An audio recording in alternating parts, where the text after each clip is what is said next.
किसी भी परिस्थिति में अनासक्त होकर कर्म कैसे करें?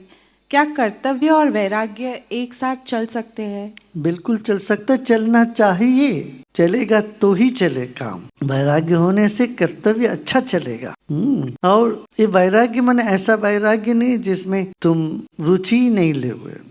अनासक्ति योग माने ये नहीं है कि बेजिम्मेदारी के साथ करें, जिम्मेदारी के साथ करना। इसलिए उस वक्त ये मत सोचो ये आसक्ति है, अनासक्ति है, मेरे ऊपर जिम्मेदारी है, तो वो फिर ये सब कैसे हो गए। ये सब सोच के दिमाग खराब नहीं करना। कर्तव्य करना है, पूरा 100% लग के करो। आसक्ति भी हो जाए कोई हर्ज नहीं है। और जब ध्यान में बैठते हो तब जैसे रेन कोट उतार के रखते थे ना, घर आते जैसे जूता उतार के उठते थे, इस तरह से सभी चीजें उतार के सब कर्तव्य से फारिग हो करके और बैठ जाओ ध्यान में। ध्यान करते वक्त तो ये सोचना चाहिए मेरा कोई कर्तव्य नहीं है। यही निवृत्ति और प्रवृत्ति की दो बात होती है। जब निवृत्त होते हैं कुछ भी मेरा नहीं, मेरा कोई काम नहीं है, कोई जिम्मेदारी नहीं। और प्रवृत्ति में होते हैं पूरी जिम्मेदारी के साथ हम काम लेके चलते हैं। और दोनों आवश्यक है जीवन में। हम ये एक दूसरे के पूरक है। सिर्फ प्रवृत्ति में ही लगे रहोगे, जिम्मेदारी महसूस करते रहोगे हमेशा, वो बोझ बन जाएगा। तुम वो जिम्मेदारी निभा नहीं पाओगे, कर्तव्य अपना निभा नहीं पाओगे और थक के मारे फिर वहीं पर हम कोलैप्स हो जाते हैं। ऐसे ही यदि हम बोलेंगे हमारा कोई जिम्मेदारी है, लापरवाही से बैठे रहे, वो भी सही नहीं। तब ना ध्यान होगा ना उधर काम होगा। इसलिए ध्यान के लिए निवृत्ति, काम के लिए प्रवृत्ति, दोनों बनाए रखना चाहिए जीवन में। गुरुदेव, भले ही सनातन धर्म को कोई नष्ट नहीं कर सकता, परंतु 1000 साल के इतिहास में धर्म के नाम पर हिंदुओं ने दूसरे धर्म के लोगों द्वारा बहुत हिंसा झेली है। हम सनातन और मानवता को मानने वाले कहाँ गलती कर रहे हैं? देखो, सनातन को मानने वाले बहुत सारे गलतियां करे, उसमें एक बहुत बड़ा गलती है हम जातियों में बटे रहे। और जब बटे रहते हैं तो फिर समस्या हमको झेलनी पड़ेगी। जाति में हम बटे रहे, ये फलाना जाति, वो फलाना जाति, वो मेरा नहीं, ये मेरा नहीं, ये एक नंबर। दूसरा, स्वार्थ।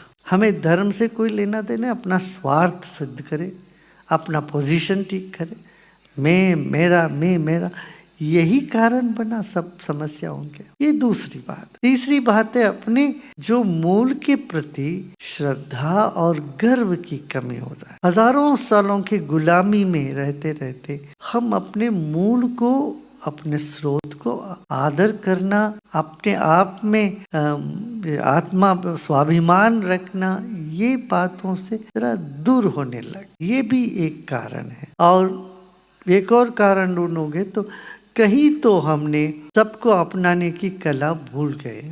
सबको अपनाने की कला हमारे में है, हम अपनी बातों को औरों तक पहुंचाए नहीं। और धर्म परिवर्तन इसलिए होता है कि हमारे लोग, अपने बच्चे लोग इनको पता ही नहीं है। यदि धर्म की मूल समझ लेते, कौन चाहेगा, पर छोड़ के क्यों जाता है? इतना श्रेष्ठ ज्ञान है इसमें, सब कुछ है, वैज्ञानिक है ऐसे। और अनुभूति में आती है, अनुभव में आने की ये जो ज्ञान ध्यान सब छोड़ दिया, कर्म कांड को पकड़ के बैठ गए और जाति वर्ण में बटे रहे, तो फिर हम इससे परेशान होते रहे। इसलिए दुनिया में कहीं पर भी इतने अधिक सुधारक नहीं हुए जितने भारत में हुए। वो भी भारत के सनातन धर्म में जितने सुधारक हुए हैं, जितने ऋषि मुनि, जितने संत हुए, इतने तो कहीं नहीं। कि कई धर्म में सुधार होने की कोई गुंजाइश ही नहीं है। इस धर्म में ऐसे शाश्वत पथ है, इसमें ऐसे ज्ञान है, अनमोल ज्ञान, और उसके साथ साथ सुधार का भी बहुत बड़ा योगदान है। समय समय पर देखो एक कंक्रीट सड़क पे तो सड़क टूटता है, टूट ही जाता है, मगर एक कच्चा सड़क पे क्या होता है, घास उग जाते हैं और घास हटा दो तो फिर वो पथ बनी रहती है। ऐसे इस पथ पर जो है, ऐसा देखा जाए तो ये तो विहंगम मार्ग है। विहंगम मार्ग माने आकाश का पथ है, जहाँ कोई डेफिनेट बनाया हुआ नहीं, मुक्त है, मुक्त पथ है। इस पथ की जो श्रेष्ठता को जानना चाहिए और स्वाभिमान होने चाहिए लोगों के ना। प्रिय गुरुदेव, कहा जाता है कि मनुष्य का सुख दुख कर्म के कारण होता है और जानवरों का कोई कर्म नहीं होता। तो तो फिर कुछ जानवर किसी घर में पालतू बनकर और कुछ वधशाला में जाकर अत्यधिक यातनाओं से क्यों गुजरते हैं? अरे, कर्म की गति अनंत है, बहुत गहरा है। तुम ये सब कुत्तों की बात तो छोड़ो, अपनी बात सोचो। तुम अपने जीवन में तुमको क्या अनुभव है? जब गलत करते हो उससे नींद आती है क्या? खाना पचता है क्या? मन में खुशी होती है क्या? ये सब तो देखो तो। और इन सब से हमें मुक्त होना, गलती कर भी लिया तो क्या करते? क्षमा मांग लेते हैं, प्रार्थना कर लेते हैं, साधना कर लेते, उसमें वो सब दोष निवृत्त हो जाता। इस संध्या वंदन के यही तो करते, अघमर्षण माने जो भी पाप है इसको समूल नाश करने के लिए अघमर्षण मंत्र बोलते। क्या बोलते? जो भी प्रकृति के वजह से मेरे इंद्रियां से, मेरे आंखों से, त्वचा से, मेरे इंद्रियों से, हाथ पांव, ये सब मेरे सब इंद्रियों से जो भी गलती हुआ हो, दोष हुआ होगा, वो भगवान सूर्य देव तुम इन सबको हर लो, मुझे वैसे ही शुद्ध कर दो जैसे मैं इस पृथ्वी में आया था। ऐसे लौट के अपने शुद्धता पर विश्वास करने लगेंगे, अपने मुग्धता पर विश्वास करेंगे। यही तो प्रार्थना, यही तो साधना है। क्रिया करते हो, सुदर्शन क्रिया प्राणायाम करते हो और बैठते हो, लगता नहीं क्या इतना पवित्र हो गए, शुद्ध हो गए? लगता है कि नहीं?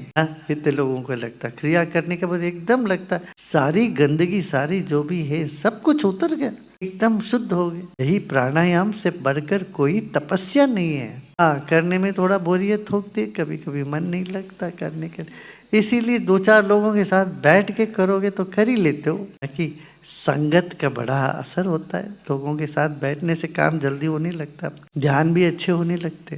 सामूहिक ध्यान का भी यही महत्व है, इसीलिए महत्व है कि तुम्हारा मन समूह में रह रह के आदी हो गया। चलो उसी दिशा को लेके ठीक है, समूह में बैठ के ध्यान करो और लगता भी अच्छा है, गहरा हो जाता है ध्यान, सामूहिक ध्यान, है ना।